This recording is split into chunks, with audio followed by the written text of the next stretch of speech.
Hello guys, দেখতে পাচ্ছ fried rice ভাজা হচ্ছে আর আমার দিদি ফ্রাইড রাইস ভাজছে।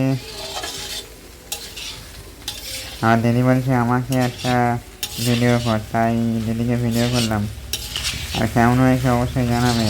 ভালো লাগলে চ্যানেলটা সাবস্ক্রাইব করে দেবে, লাইক কমেন্ট করবে আর পাশে থাকবে সবাই।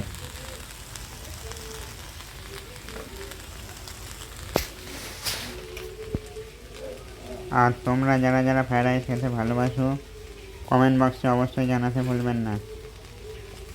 এখানে দেওয়া হচ্ছে বাটার দিয়ে ভালো করে ওটাকে